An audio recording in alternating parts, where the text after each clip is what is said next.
अस्सलाम वालेकुम दोस्तों, मेरा नाम कदस बट। इस वीडियो में आपके साथ मैं क्रिप्टो मार्केट की ताज़ा तरीन अपडेट्स, न्यूज़ और कुछ क्रिप्टो करेंसीज के प्राइस एनालिसिस करता हूं। आज क्रिप्टो करेंसीज के प्राइस एनालिसिस तो कम होंगे, लेकिन ओवरऑल जो क्रिप्टो से रिलेटेड इंफॉर्मेशन है वो मैं आपके साथ शेयर करूंगा। अच्छा, कल मैसिव मैसिव मैसिव सरप्राइज दिया टेरा लूना की प्राइस ने। और एक दो दिन पहले मैंने आपको टेरा लूना की ब्लॉकचेन से मुतल्लिक अच्छा खासा गाइड किया था। मेरे दोस्तों, अगर आपने वो वीडियो नहीं देखी तो आप मेरे साथ रहे। यूट्यूब पे आपने इल्मे आलिम लिखना है, मेरे चैनल पे जाएंगे तो ये लेटेस्ट फ्रॉम इल्मे आलम की कैटेगरी पे जाए, 88 मोर पे क्लिक करें। तो ये टेरा लूना से मुतल्लिक मैंने आपको डिटेल बताया कि ये क्या ब्लॉकचेन है। अगर आप इसको अंडरस्टैंड करेंगे, इसके पोटेंशियल को अंडरस्टैंड करेंगे, तो ही आप फैसला कर सकेंगे कि क्या आपको टेरा लूना में इन्वेस्टमेंट करनी चाहिए या नहीं।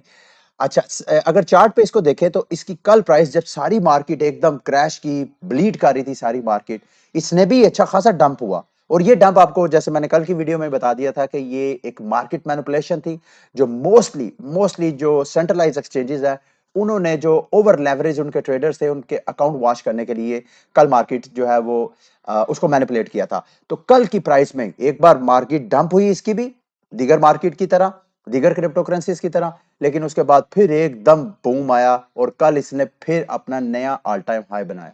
कल इसकी प्राइस $85 को मेरे दोस्तों भाइयों टच करके अब फिर ये नीचे आई है। अभी ये इसकी स्ट्रॉन्ग रेजिस्टेंस है। मार्केट जो है इस रेजिस्टेंस के नीचे है, तकरीबन $73।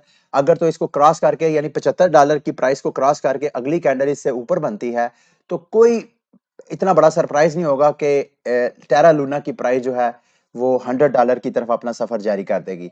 अगर आप इसका ओवरऑल, और इसके साथ साथ बड़ा सरप्राइज, एक तो इस टेरा लूना का टीवीएल जो है वो भी बहुत ज्यादा इंक्रीज हुआ है।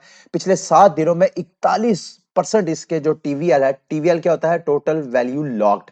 जितनी इन्वेस्टमेंट इनकी क्रिप्टो करेंसीज की होती है, इनके टोकन्स लोग लेके, इनके कॉइन्स लेके जब स्टेकिंग पे लगा देते हैं। स्टेकिंग का मतलब यह है कि वो 7 दिनों के लिए, 1 माह के लिए, 1 साल के लिए, 5 साल के लिए, परमानेंट लॉन्ग टर्म सेविंग के लिए उसको लेके रख देते हैं, ताकि स्टेकिंग पे वो अलग से बेनिफिट कॉइन्स वो अर्न कर सके। तो ये स्टेकिंग का एक चार्ट है जो कि DeFiLlama.com वेबसाइट से मैंने आपके साथ में शेयर कर रहा हूँ। टेरा लूना कल की, परसों की वीडियो में मेरा ख्याल है एवेलांच और सोलाना से नीचे, यानी मेरा ख्याल है छठे नंबर पे आ रहा था, और उसको क्रॉस करके अब ये तीसरा बड़ा टीवीएल क्रिप्टो करेंसी बन गया है।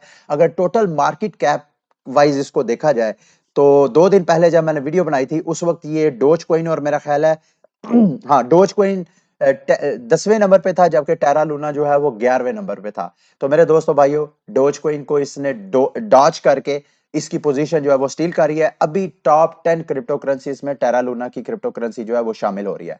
अच्छा, अगर हम मार्केट में आगे मूव हुए तो बिटकॉइन की बात करें तो कल रात उमैर मनीर ने बड़ा अच्छा एक एनालिसिस दिया। मैं आपको रिकमेंड करूंगा कि उमैर मनीर जब आपको क्रिप्टो करेंसीज की चार्टिंग से मतलब उसके टेक्निकल एनालिसिस करता है, तो वो नॉर्मली करते हैं उमैर मनीर रात को 11-12 बजे की टाइमिंग में। जिस टाइमिंग में मैं सो रहा होता हूं उस वक्त वो आपकी सर्विस कर रहे होते हैं। तो रात को उमैर मनीर ने ये बीटीसी के ऊपर, बीएनबी के ऊपर और इथीरियम के ऊपर अपना चार्ट एनालिसिस आप दोस्तों के साथ शेयर किया है। अगर आपने इन तीनों क्रिप्टो करेंसीज की चार्टिंग वगैरह को अंडरस्टैंड करना है तो ये वीडियो है, आप इल्मे आलिम हमारे चैनल अपने यूट्यूब पे सर्च करें इल्मे आलिम, और ये जो सबसे पहली वीडियो है जो रात को अपलोड की है उमैर मुनीर ने, आपने ये वीडियो लाजमी देखनी है। आगे बढ़े जी, अगर हम मोबॉक्स की बात करें तो मोबॉक्स भी आपको, जैसे कल मार्केट मैनिपुलेट हुई, उसके बाद मोबॉक्स की प्राइस भी है जो दोबारा ऊपर जा रही है। आप देख रहे हैं इसकी प्राइस जो है $8.46 है। बहुत से मेरे व्यूअर्स, मेरे सब्सक्राइबर, वो बेचारे परेशान है, जिन्होंने $10 $9 पे मोबॉक्स को बाय किया था। मेरी न्यूज़ इन्फॉर्मेशन शेयरिंग के बाद वो सारे परेशान हैं। मैं सबसे यही कहूंगा कि भाई आप परेशान ना हो, मोबॉक्स एक अच्छा गेमिंग प्रोजेक्ट है, और इसका बाइनांस के साथ जो अलहाक है, जो इनकी रिलेशनशिप डेवलप हो रही है, मैं बड़ा होपफुल हूं कि इसकी प्राइस जो है आने वाले वक्तों में अच्छा खासा गेन करेगी। और ये बात बोल लें, बावजूद इसके कल मैंने आपको बताया कि मोबॉक्स वालों ने अपना जो एनएफटी गिव अवे करना था फाइनांस की ऐप के ऊपर, वो उन्होंने फिलहाल जो है उसको पेंडिंग कर दिया है। लेकिन इनका ये काउंटडाउन जो है वो अभी भी चल रहा है। कोई पता नहीं, 1 दिन या 2 दिनों के अंदर अंदर वो अपने जो प्रॉब्लम है, टेक्निकल प्रॉब्लम, उनको सॉल्व करके ये दोबारा मार्केट में एंट्री डाले। अच्छा, आगे बात करें जी गेमिंग प्रोजेक्ट की, तो ये एक और गेमिंग जाइंट है, मोबाइल गेम है एक, जाइंगा। अब गेम्स वगैरह मैं तो प्ले नहीं करता, लेकिन उस गेम ने भी अब क्रिप्टो में अपनी एंट्री डालने का ऐलान किया। तो इसका मतलब ये है कि आने वाले वक्तों में जो गेमिंग इंडस्ट्री है, जो कि कहा जा रहा है कि आने वाले वक्तों में कोई पता नहीं, साल के ये जो नया साल स्टार्ट होगा उस साल के एंड में जो टोटल क्रिप्टो गेमिंग कैप है वो तकरीबन 1 ट्रिलियन हो सकता है। यानी बिटकॉइन की जो इस वक्त टोटल कैप अगर आप देखें तो 1 ऑलमोस्ट ऑल हाँ 1 ट्रिलियन से नीचे है। तो जितना बिटकॉइन के पास इस वक्त आपको टोटल मार्केट कैप नजर आ रहा है, पूरी जो क्रिप्टो गेमिंग इंडस्ट्री उसका मार्केट कैप भी ऊपर जा सकता है। तो जिस जिस अच्छे क्रिप्टो गेमिंग प्रोजेक्ट में मेरे दोस्तों भाइयों आपने इन्वेस्टमेंट की होगी, इस साल के एंड तक आपको अच्छा खासा प्रॉफिट हो सकता है। तो आपने गेमिंग प्रोजेक्ट को इजी नहीं लेना। उसके बाद एक और मैं आपके साथ न्यूज शेयर करूंगा, वो है ओवीआर लैंड से मुतल्लक। ओवीआर एक्चुअली एक मेटावर्स प्रोजेक्ट है। आपको याद होगा पिछले दिनों जब डिसेंट्रलैंड का माना और द सैंड बॉक्स का सैंड टोकन उसकी प्राइस हाइप हो रही थी, तो इस दौरान जो मार्केट की दीगर मेटावर्स क्रिप्टो करेंसीज थी उसकी प्राइसेस भी ऊपर जा रही थी। तो ओवीआर ने अभी अपने जो डिफ्लेशनरी अपना एक प्रोटोकॉल अपग्रेड किया है। अब उनकी जो ओवीआर टोकन है वो बर्निंग उसकी स्टार्ट हो गई है 1 नवंबर। OVR launch its new token burning program on, पिछले माह की फर्स्ट को इन्होंने अपना बर्निंग सिस्टम लॉन्च किया था। इसका मतलब यह है कि जिस जिसने OVR टोकन बाय किए थे उसकी उनकी प्राइसेस जो है सप्लाई कम होने की वजह से इंक्रीज हो सकती हैं। और मेरी हुई है, मैंने मेरा ख्याल है इस साल के शायद अगर मैं इनकरेक्ट नहीं हूं तो मई या जून में जाके मैंने बाय किया था को $500 का। तो इस वक्त मेरा ख्याल है वो $2200-2300 उसकी प्राइस जो है वो अप्रिशिएट हुई है। तो मैं उसको लॉन्ग टर्म के लिए होल्ड करके बैठा हूं। अच्छा, ये अगर आप कोइन मार्केट कैप में जाएंगे तो आप ओवीआर की यहां से वेबसाइट को एक्सेस कर सकते हैं। इसके ऊपर मेरे चैनल पे वीडियो भी हैं। आप अगर आप इल्मे आलिम जाके ओवीआर लिखेंगे तो आपको मेरे चैनल पे ओवीआर क्या प्लेटफॉर्म है, किस तरह आप इससे बेनिफिट उठा सकते हैं, मैंने इसके ऊपर वीडियो भी बनाई है। लेकिन मेरे दोस्तों भाइयों, ये एक पेड प्रोजेक्ट था जिसको मैंने कवर किया था, मैंने खुद भी इन्वेस्टमेंट की थी। आपने मेरी इसको फाइनेंशियल एडवाइस नहीं लेना, बल्कि मैं सिर्फ आपको एक तरह का प्लेटफॉर्म दे रहा हूं ताकि इसको स्टडी करें। अगर आपको समझ आए तो फिर इसमें इन्वेस्टमेंट करें और रिस्क मैनेजमेंट के साथ करना है। इसका जो टोटल मार्केट कैप है अभी 49 मिलियन है। मार्केट कैप इसका बहुत छोटा है। इसका मतलब यह है कि अगर ये प्रोजेक्ट जो है सही अपनी लाइन पे चलता है और कोई फ्रॉड कोई हैक वगैरह नहीं होता, तो आने वाले वक्तों में इसकी प्राइस जो है वो अच्छी खासी आपको बेनिफिट दे सकती है। अच्छा, अगर आप इसको देखेंगे, आप गेट.io पे भी इसको बाय कर सकते हैं, यूनिस्वाप पे भी, MEXC पे भी कर सकते हैं इस वक्त मेरा, और बिटमार्ट पे भी कर सकते हैं। बिटमार्ट से मुतल्लिक एक न्यूज है वो मैं आगे जाके आपके साथ शेयर करता हूं। अच्छा, अभी तक इसकी लिस्टिंग जो है बाइनांस, कोइनबेस और जो बड़े बड़े सेंट्रलाइज एक्सचेंजेस हैं जिनकी वेरिफिकेशन बड़ी स्ट्रांग होती है क्रिप्टो प्रोजेक्ट्स की, वहां पे लिस्टिंग नहीं हुई है। और मेरे दोस्तों भाइयों, आप इमेजिन करें कि ये प्रोजेक्ट अगर ग्रो करता है, इसकी टीम जो है अच्छा खासा वर्क करती है और ये ग्रो करता है और इसकी लिस्टिंग हो जाती है। अभी तक तो इन्होंने मेरे ख्याल है अपना ऑडिट भी नहीं किया। जो बार बार मैं आपको कहता हूं, जब भी आपने किसी गेमिंग प्रोजेक्ट में इन्वेस्टमेंट करनी है तो उनकी ऑडिट रिपोर्ट लाजमी देखें, ताकि ऑडिट रिपोर्ट से उनकी क्रिप्टो के अंदर जो बग्स हैं वो सारे वो ऑडिटर जो कंपनी होती है उसने मेंशन किए होते हैं। तो इनकी ऑडिट नहीं है। तो अगर आपने इसमें रिस्क लेना है तो बड़ी एहतियात से लेना है। मैंने सिर्फ आपको ये इंफॉर्मेशन के लिए ये वीडियो शेयर किया है। अच्छा, ये इसको आप स्क्रीनशॉट ले सकते हैं। ये मेटावर्स लैंडस्केप की जो टॉप क्रिप्टो करेंसीज है, मेरी सूझबूझ के मुताबिक कहीं से मुझे ये मिली है, कॉइन 98 एनालिटिक्स से मैंने ये उठाई है पिक्चर आप दोस्तों के साथ शेयर करने के लिए। ये वो सारे मेटावर्स प्रोजेक्ट हैं जिनको आप वन बाय वन स्टडी करें। और जैसे मैंने आपको स्टार्ट में कहा कि गेमिंग की इंडस्ट्री आने वाले साल में, साल के एंड तक शायद गेमिंग क्रिप्टो इंडस्ट्री की जो टोटल मार्केट कैप है वो 1 ट्रिलियन तक जा सकती है। तो अगर इस वक्त आप अच्छे अच्छे प्रोजेक्ट को स्टडी करके उनमें इस वक्त इन्वेस्टमेंट करेंगे तो आपकी इन्वेस्टमेंट 10 टाइम 100 टाइम भी आपको प्रॉफिट जो है वो दे सकती है। ये तो सिर्फ प्रॉफिट की सेंस है ना, पैसा कमाने की सेंस। इसके अलावा भी आप मेटावर्स को अच्छा उसमें पार्टिसिपेट करके इंटरटेनमेंट ले सकते हैं, फन ले सकते हैं, क्योंकि गेमिंग के साथ साथ अर्निंग करना भी एक तरह का फन है। अच्छा, इस हवाले से एक मैं आपके साथ ये इंफॉर्मेशन शेयर करना चाह रहा था। ये है जी एंड्रयू कैंपबेल। ये लड़का है और ये आपको पिक्चर्स इनकी गूगल आप करेंगे तो आपको नजर आ जाएगी। ये ऑक्सी इन्फिनिटी जो क्रिप्टो मार्केट की सबसे नंबर 1 क्रिप्टो गेम है, ऑक्सी इन्फिनिटी, जिस पे लाखों लोग, मोर देन 1.5 मिलियन यूजर्स रोज इस गेम को प्ले करते हैं। तकरीबन 15 से 20 लाख लोग रोज ऑक्सी इन्फिनिटी गेम प्ले करते हैं और अपने लिए अर्निंग करते हैं, फन लेते हैं गेम को प्ले करके। वो ब्रीडिंग करते हैं ऑक्सीज की। इतनी बड़ी गेम, और इसका उसका ये प्रोजेक्ट लीडर है, ई स्पोर्ट का लीडर है ये। इनके ट्विटर अकाउंट पे जाएंगे। ये मैं आपके साथ क्यों शेयर कर रहा हूं मेरे दोस्तों भाइयों, अगर आप इनको देखेंगे तो ये यूनिक है। हमारे यहाँ आम जुबान में इनको खुसरा बोलते हैं।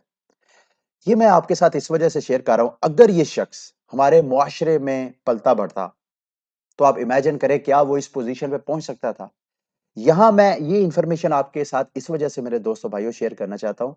हमारे यहाँ सोसाइटी में एक बहुत प्रॉब्लम है कि अगर कोई हमारी जो नॉर्मेलिटी का फ्रेम है, मतलब फॉर एग्जांपल किसी की हाइट अगर छोटी है, किसी की आंख में एक प्रॉब्लम है, किसी की टांग में कोई प्रॉब्लम है, या किसी को किसी भी किस्म की कोई फिजिकल डिसएबिलिटी या इमोशनल या साइकोलॉजिकल कोई प्रॉब्लम होती है, तो हमारे सेंटिमेंट्स उस शख्सियत से मुतल्लक जो है वो अजीबो-गरीब हो जाते हैं। और ये यूनिक्स के मामले में, ये खुसरो के मामले में जो हमारी अप्रोच है, मैं आप सबको क्वेश्चन करूँगा, खुदारा खुदारा, ये भी एक इंसान है, हम जैसे, सिर्फ़ फ़र्क ये है कि आपकी बर्थ के टाइम में अल्लाह ताला ने आपके पेरेंट्स के साथ एक तरह की रहमत और आपको रहमत बना के भेजा कि आपकी जो जिन्स थी, वो बिल्कुल डिफाइंड थी।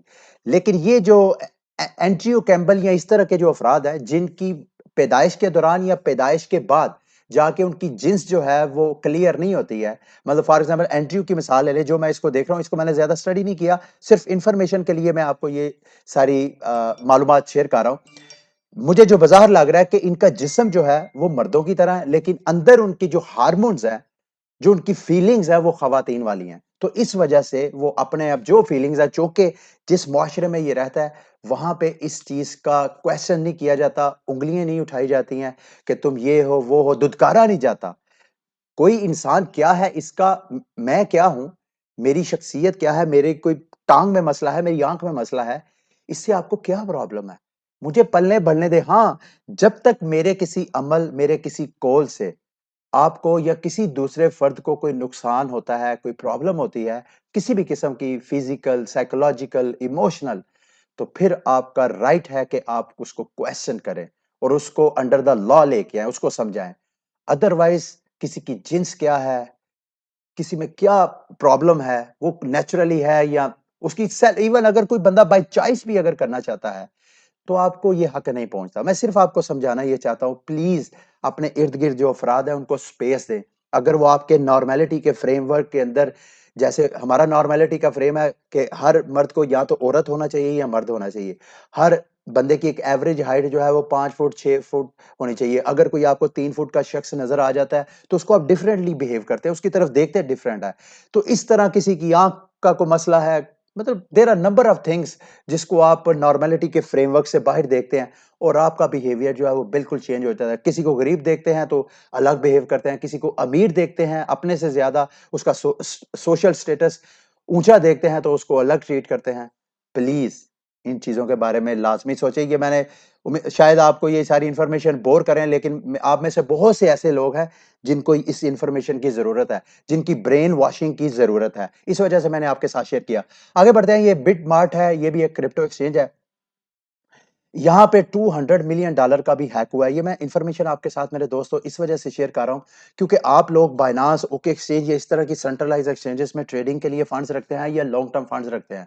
खुदारा खुदारा सेंट्रलाइज़ एक्सचेंजेस भी हैक हो सकती हैं। बाइनांस ऑलरेडी हैक हुआ है। और गो के वो जितने हैकिंग हुई थी, वो बाइनांस ने सारा फंड्स जो है वो रिस्टोर कर दिए। ये बिटमार्क एक तरह का आप लोगों के लिए मैसेज है कि सेंट्रलाइज्ड एक्सचेंजेस पे भी आपके फंड जो है वो सेव नहीं है। आपने जो फंड्स खसूसन जो लॉन्ग टर्म के लिए होल्ड किए हैं, जिसको आपने कभी नहीं छेड़ना, उनको आप अपने पर्सनल वॉलेट जैसे मेटामास्क जैसे ट्रस्ट वॉलेट या इस तरह के जो पर्सनल वॉलेट्स हैं, उनमें रखें और कोशिश करें जब आप पर्सनल वॉलेट्स में फंड्स रखें जो लॉन्ग टर्म के लिए रख रहे हैं, उसको उस डिवाइसेस के ऊपर रखें जहां पे इंटरनेट की एक्सेस ना हो। यानी अपने जो फंड्स हैं आपके कोल्ड स्टोरेज में रखें। कोल्ड स्टोरेज और हार्ड वॉलेट और कोल्ड वॉलेट में फ़र्क होता है। हार्ड वॉलेट जब आप उस डिवाइस को नेट के साथ कनेक्ट कर देते हैं, तो वो हॉट वॉलेट बन जाता है। जब आप उस डिवाइस को इंटरनेट से दूर किसी जगह छुपा देते हैं, तो वो कोल्ड वॉलेट आपका बन जाता है। इसके ऊपर भी मेरे चैनल पे वीडियोज़ हैं, आप इल्म आलिम आके यहाँ पे ट्रस्ट वॉलेट लिखें, ट्रस्ट वॉलेट के ऊपर मेरी वीडियोस आपको मिल जाएंगी। मेटामास्क लिखें, मेटामास्क से मुतल्लिक आपको वीडियोस मिल जाएंगी। ठीक है, उसके बाद ये मैं एक और आपके साथ न्यूज़ शेयर करना चाह रहा था। ये क्वेश्चन है जो कि कॉमनली अगर आप बच्चे हैं तो आपके बड़े जो है उनको कन्विंस करने में शायद आपको प्रॉब्लम आती हो। आप अपने बड़ों को समझाते हो कि आप क्रिप्टो करेंसी में इन्वेस्टमेंट करें तो उनकी समझ में नहीं आता। उनको सिंपल देखें जिसके पास पैसा होता है, सरमाया होता है, उसका सबसे बड़ा कंसर्न ये होता है कि इसको स्टोर कैसे करें और इसकी ओवर द टाइम उसकी वैल्यू गिरने की बजाय उसकी वैल्यू अप ना हो। अब थोड़ी देर के लिए इमेजिन करें अगर आपने आज से 10 साल पहले 1 करोड़ रुपया रखा हुआ था बैंक में पाकिस्तानी रुपए की सूरत में। 10 साल बाद पाकिस्तान का रुपया कितना नीचे गिर गया है? वो आपका 1 करोड़ पड़ा-पड़ा 10 सालों में मेरे दोस्तों भाइयों, वो गिर के कुछ नहीं तो 50 लाख या 30 लाख पे पहुंच गया होगा। मैं सिर्फ एक आपको एग्जांपल बताना चाह रहा हूं। अच्छा, अगर आपने वो पैसा दुनिया क्या करती है कि पैसे को हेज यानी इन्फ्लेशन जो पैसे की कदर कम होती है उससे बचाने के लिए जो सरमायादार लोग हैं वो पैसा फेंकते हैं गोल्ड में या इस तरह की जो मेटल्स हैं उनमें स्टोर कर लेती हैं सिल्वर या डायमंड या इस तरह की चीजें ले रहे या रियल स्टेट में पैसा फेंकते हैं या पिछले 10 साल से क्रिप्टो मार्केट आई हैं। अब जो लेटेस्ट जो पढ़े लिखे लोग हैं जो पढ़े लिखी नई पूद है या पुराने लोग हैं उनको समझ है इस टेक्नोलॉजी की वो उसको as a store of value ले रहे हैं। अब मैं आपको बैन आपके पास 2 ऑप्शंस हैं। आपने पैसे को स्टोर करना है, स्टोर ऑफ वैल्यू को मेंटेन रखना है इन्फ्लेशन के अगेंस्ट। तो आप क्या आपको गोल्ड में पैसा सेव करना चाहिए? आपको रियल एस्टेट में फेंकना चाहिए या क्या आपको बिटकॉइन या इस तरह की दीगर क्रिप्टो करेंसीज में फेंकना चाहिए? तो मैं एडवोकेट हूं क्रिप्टो करेंसीज का। क्यों? ये मैं आपके साथ शेयर करना चाह रहा था क्योंकि मेरे दोस्तों भाइयों अगर आप गोल्ड में करते हैं या आप रियल एस्टेट में इन्वेस्टमेंट करते हैं, पहले नंबर पे तो क्रिप्टो करेंसीज की जो प्राइस एप्रिसिएशन है, वोलेटिलिटी जो है, इन दोनों जो फाइनेंशियल एसेट्स हैं उनसे डिफरेंट है। गोल्ड में इतनी ज्यादा वोलेटिलिटी नहीं है, ना प्राइस इतनी ज्यादा नीचे गिरती है, ना इतनी ज्यादा ऊपर गिरती है। लेकिन मेरे दोस्तों भाइयों वहां पे इश्यूज हैं। गोल्ड को आप कैरी करना बहुत मुश्किल है। गोल्ड आपसे चोरी हो सकता है। अक्सर आप अगर घर की खवातीन को लेके देते हैं तो उनके उनसी उनकी बालियां गुम जाती हैं, गिर जाती हैं और उसको कैरी करना बहुत मुश्किल है। इसके अलावा अगर आप रियल एस्टेट में फेंकते हैं तो उसके अलग मसले हैं। अब ये पिछले दिनों नेस्ला टावर कराची के जो आजकल आपको नजर आ रहे हैं कि रेजिडेंसी जो एरियाज है उनको चूंकि वो इलीगल कंस्ट्रक्ट किए गए हैं इस वजह से उनको गिराया जा रहा है। तो जिन लोगों ने वहां इन्वेस्टमेंट की है या इसके अलावा अगर आपके पास रियल एस्टेट में कहीं इन्वेस्टमेंट की है कोई फ्रॉड निकल सकता है तो आपके सारे पैसे जाया हो सकते हैं। क्रिप्टो करेंसीज में मेरे दोस्तों भाइयों ऐसा नहीं है। ये अपने बड़ों को समझाएं। क्रिप्टो करेंसीज डिसेंट्रलाइज्ड है। इसका मतलब यह है कि ना आपसे कोई छीन सकता है अनटिल अनलेस आप से कोई हैकर हैक ना कर ले। चूंकि कंप्यूटर टेक्नोलॉजी है तो उसको सेव करने के भी तरीके हैं। अगर आप उसको तरीके से सेव करेंगे जैसे पुराने वक्तों में क्या होता था कि लोगों के पास गोल्ड एक सरमाया होता था वो घर के किसी कोने खुदरे में जमीन खोद के उसके नीचे रख देते थे क्योंकि गोल्ड जो है वो ऐसा मेटल है जो कि खराब नहीं होता। तो इस वजह से क्रिप्टो करेंसी भी डिसेंट्रलाइज्ड है। आपसे कोई नहीं छीन सकता। कोई इवन आपके पास एक ऐसा ऐसी डिवाइस में आपने छोटी सी बेशक यूएसबी में रख के उस अपने फंड्स को तो आप यूएसबी किसी ऐसी जगह सेव कर दे इतना बड़ा आपके पास घर होगा बेशक आप रेंट पे हैं या आपका अपना घर है तो आपसे कोई बंदा चोरी नहीं कर सकता अनटिल अनलेस आप खुद ना चाहते। एक तो डिसेंट्रलाइज है।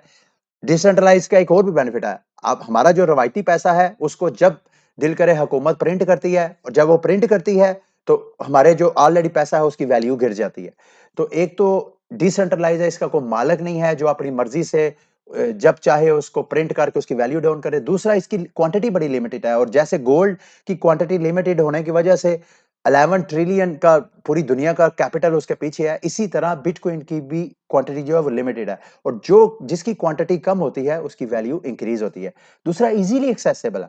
आप जैसे मैंने आपको कहा कि गोल्ड को आप लेके जा सकते नहीं। अगर आपकी रियल एस्टेट इधर है आप कहीं दुनिया के किसी और कोने में बुदोबाश के लिए जाते हैं टर्की चले जाए दुबई चले जाए रहने के लिए तो पीछे आपकी प्रॉपर्टी का बहुत बड़ा इशू है। कहाँ कैसे आप उसको एक्सेस रखेंगे उसके ऊपर नजर रखेंगे।